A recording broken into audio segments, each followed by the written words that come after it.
Good. Well, let's talk about the Visit Canada campaign that came out. When was it? Like this past winter. Uh, Yeah, it's cool. I love the postcard graphics. I've downloaded almost all of them here. You know what? And honestly, I'm all elbows up right now. I might be hanging these up on my wall here. So they're lovely. Why don't we talk about the campaign and what can you describe the campaign for us a little bit for our sure. audience? So the Visit Canada campaign is really a nod to Canadian cities that are named the same thing as large American ones. So, for example, Brooklyn, PEI, or Salt Lake, Alberta. The creative is really kind of colorful and eye catching, but is really a map of Canada that is bright and part of our, I would say, our fabric, and has these old style kind of names on them just to direct people to what might be different for them. So I don't know how many people had heard of Salt Lake, Alberta before we put the campaign out, or Houston or Brooklyn, PEI, but ultimately, like, it really was just a reminder to Canadians that there are cities here in Canada that have the same kind of tourism names, maybe not the same draw, but the same names as American cities. Yeah, right. Like Miami, Manitoba, is a lot different from Miami, Florida. I don't see Miami, Florida being like have like a local railway museum. Yeah, But that's so interesting. Like I love the little historic facts that you have on the website. And the website, I'll put it in the show notes, but it's petro-canada.ca. Oh, there's a whole bunch of other things, and then visit Dash Canada. yeah. But I'll put that in the show notes for everyone to experience it if they haven't already. What's the response been to this campaign, and are you doing anything kind of supplementary to what you've been doing on the website? Yeah, so the campaign really started as an out of home, so large Mm. billboards kind of in more major cities across Canada, and then expanded out from the out of home. So the website and some social media and pieces kind of that supported it. I would say the general response was really great. People really loved it, but the response in the cities that were mentioned was even better. So the mayor of Houston actually did an interview on CBC about his little town. And Oh, that's cool. Miami, the people of Miami are very excited about Miami. And in Boston, they actually wanted to put like a billboard up on the side of their pharmacy. And so I would say, like, in general, people thought it was really nice, but the cities really kind of embraced it and got involved. Nicole, if we go back to when the campaign launched, I think it was around when, just timing wise, around February ish when they announced the first sort of round of tariffs. We're recording this just before August 1st, which is the new deadline for next round of tariffs. Hmm.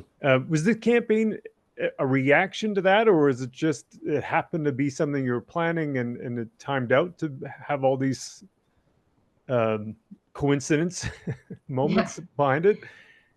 So I would say, like, it was a reaction to kind of the current or the environment at the time, but it's also not far from who we are and kind of our campaigns.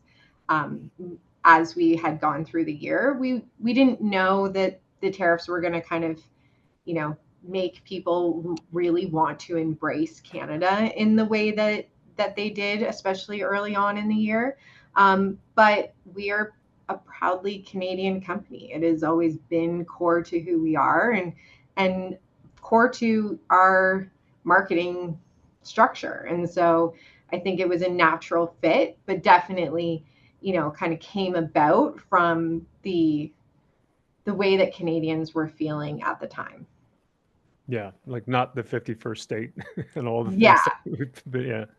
I And think, it, but Canadians were really embracing that travel within Canada, and a yeah, lot of us haven't, taken those Canadian road trips and found some of those places. We live in a very large country that is not easily, it's not super easy to kind of get from place to place. And so this was really kind of that nod to the country that we live in and the places that might be a little bit of a secret.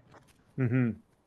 Yeah, the part about the road trips I think is interesting too, in the sense that it connects exactly to what your brand does. Petro-Canada having gas stations and convenience stores all around Canada, like that's such an interesting approach to it that ties into some obviously emotional responses that people are having to the conversation and the overall, I guess, sentiment of where we're at today. Yeah, we have about 1,600 locations across the country. So in large cities and small towns, and really kind of this campaign was a nod to being part of communities. Like, we understand Canadians, and we want to be part of their journeys. And if they're going to take a journey in Canada, then we want to be there. There's an idea around consumer or campaigns having an insight or being funded on a truth. And I know you guys work with, it's McCann, right, that does this? Yeah. That did the campaign, and their thing is truth well told. So was there some kind of insight or truth, or was it just around the 51st state rhetoric and all that kind of stuff, or was there something else that was driving the idea behind the campaign? Yeah, so we also, right around the same time, we're working with Harris Poll on what we call the Live by the Leaf Index. So that's actually, we've done 4 indexes across since January. And really just to kind of understand what Canadians are going through, how they're feeling, what the world has done to change some of their maybe behaviors, but also just the general sense of kind of how Canadians are feeling. So I would say both then and kind of as we continue, that insight into Canadians is always a huge part of how we build out campaigns, because we want Canadians to know that we are one of them, that we understand them in a way that some other organizations might not be able to. We are headquartered in Calgary. We are part of the community, and many communities across the country. And so we do have the index as well. But yes, McCann also kind of takes both from the index and also some of their other research pieces just to kind of see how Canadians are feeling. Mm-hmm. Yeah, I love, everybody, typically reaches out to the bigger cities, your Vancouvers, your Torontos, your Montreals.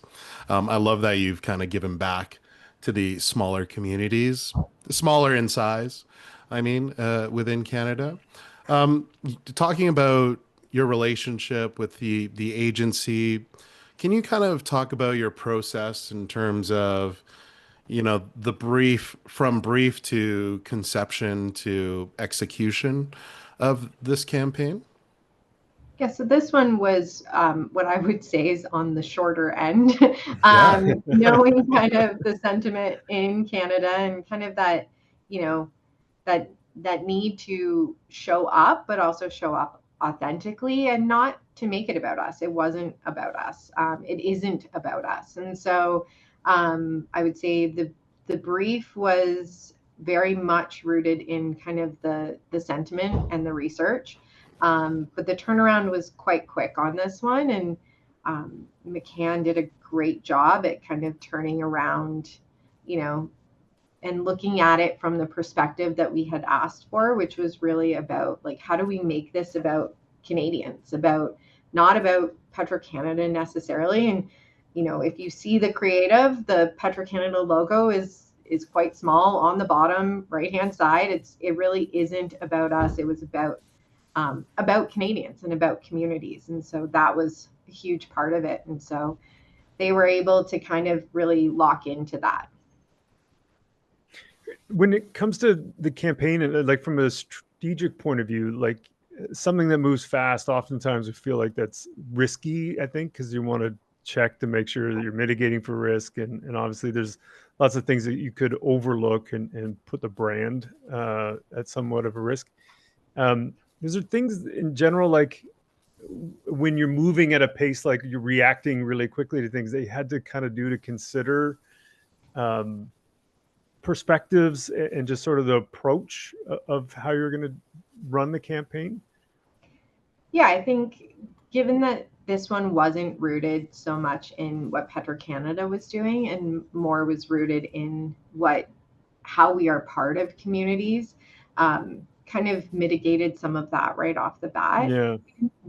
This wasn't a moment for Petro-Canada. This wasn't a moment for us. This really was a moment for understanding what Canadians are thinking and feeling and how they want to kind of be perceived. And so acknowledging the environment is huge, I think, especially when you're moving that quickly. And really, this was because it really started as an out-of-home piece. It wasn't intended to live on for a really long time. It is part of what I would say is like an overall balance for us. Our tagline is live by the leaf, and this really fits into that. So it's not outside of the realm of a lot of the marketing that we do. We really do kind of want to demonstrate that live by the leaf consistently across the year. And so this may have kind of come up a little bit quicker, but it was definitely rooted in who we are and kind of how we want to connect with Canadians. Yeah. Yeah, it's certainly, you talk about how it might have been, from the out of home perspective, it might have been a bit of a short-term campaign, but the concept itself is quite evergreen, right? I mean, this is really all about Canada. This is like Miami, Manitoba is not going to become Miami, Florida anytime soon, right? So it's nor does it maybe want to be. So no, Yeah, oh, totally. totally. Yeah. What I also loved about this is it's not necessarily like it's focused on your brand, but not necessarily your core competencies, right? Like it's not just, oil and gas, what I love. So how does like Petro-Canada, like as a brand, kind of fit into this conversation aside from, sorry, what was it again? The leaf thing. What did you say live again? by the Live leaf. by the leaf. Live by the leaf. So Yeah. yeah, what are you trying to get out of this for your customers or your audience? I think in general, one of our core competency is being Canadian. Yeah. We have kind of the best marketing out there already, in that our name is Petro-Canada. We are a Canadian company who understands Canadians,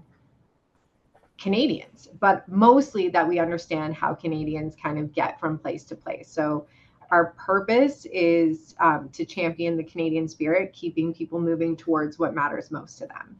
And this is a huge part of that. So it actually is a really great demonstration of our purpose without that need to really be like, this is about us. So we know that our job is kind of to keep you moving. It's not that you're staying in place, it's that we are a stop along the road. And so this campaign was really a huge nod to that piece of our purpose. It's really interesting because, I mean, going back to even COVID, there's all that thing where everybody was like, we're in this together. And, there's all kinds of movements over the years that you've seen people saying, oh, we're this too, or, the greenwashing kind of thing. And one of the things I love about this campaign is it's not that.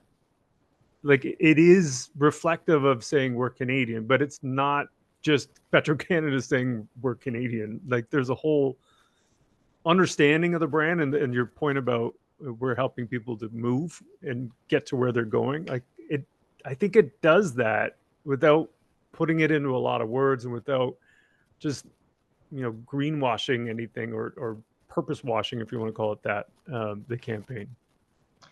Yeah, I think that was hugely important to us. We knew that this wasn't about us. And like I said, we kind of already have the best signage there is. Like, there's a giant maple leaf on the corner that says Petro-Canada, right? Like, we already have that piece built in. And so we didn't need to or want to really kind of make that the core. The core is that we understand Canadians and we know we're a stop on whatever journey you're on. And so however you get there, we want to be part of it.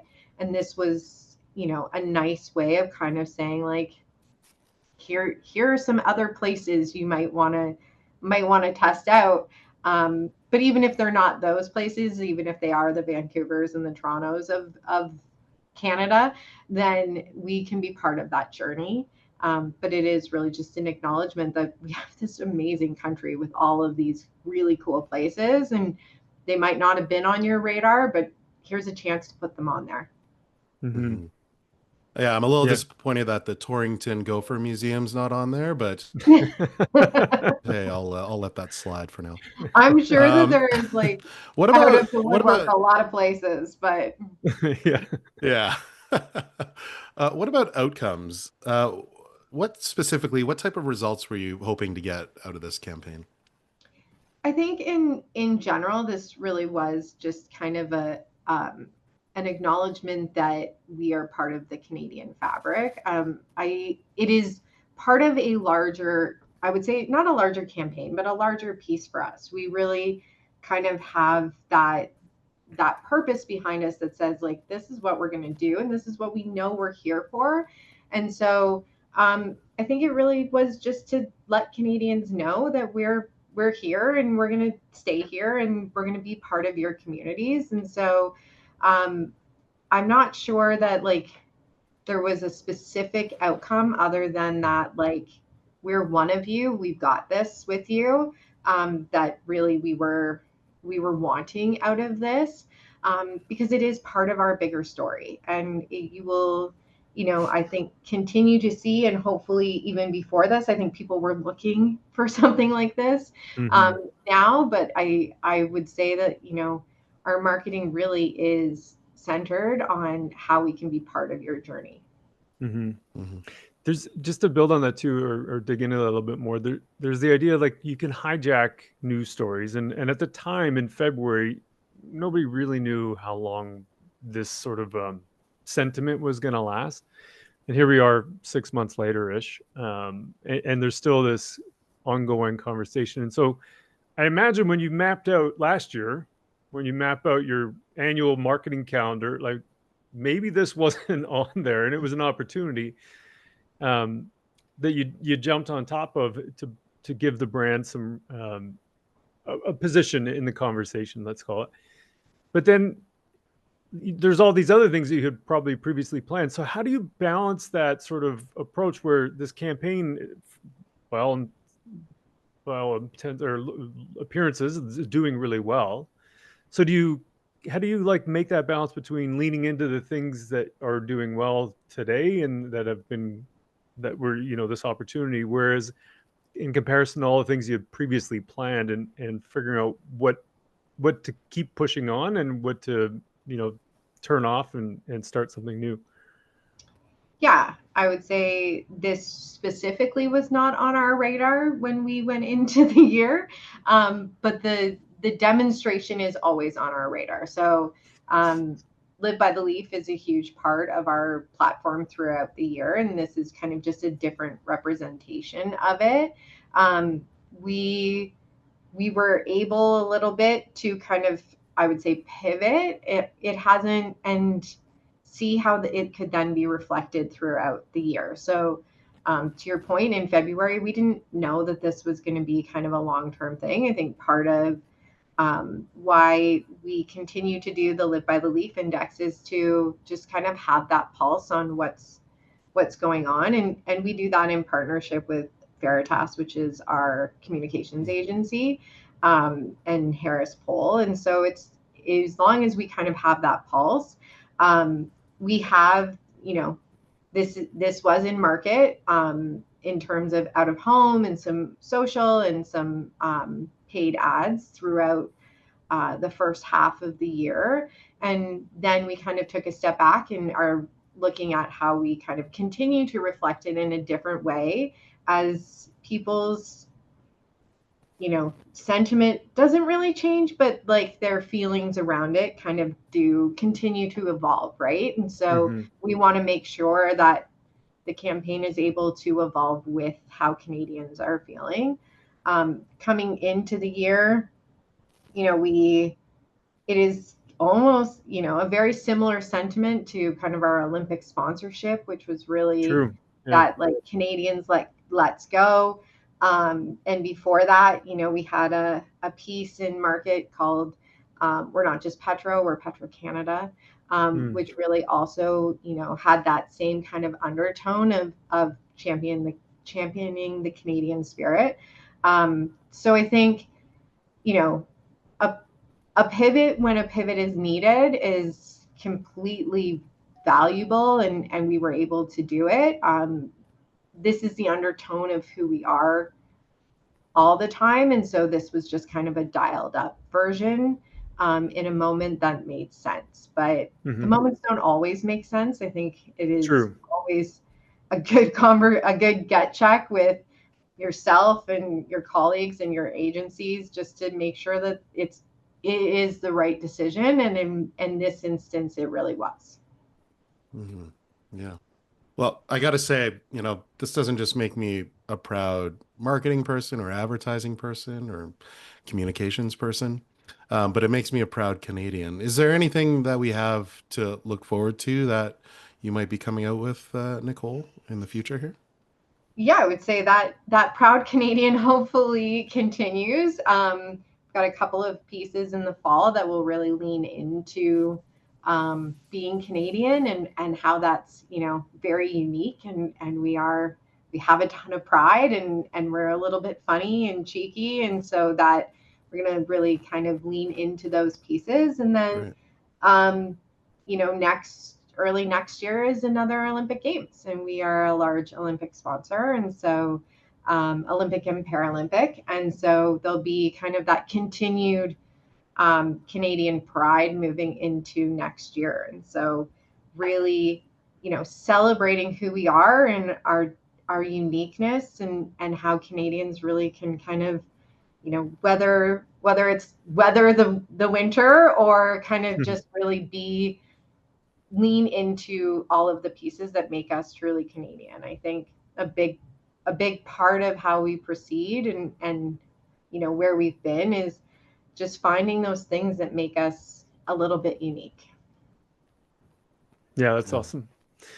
Nicole, this has been great. Thanks so much for your time today and chatting about this campaign. It's so interesting kind of hearing the inside view of the campaign, of any kind of campaign, and just sort of the strategy behind it. So really appreciate your time and sharing that with us. Thank you for having me. Thanks so much, Nicole.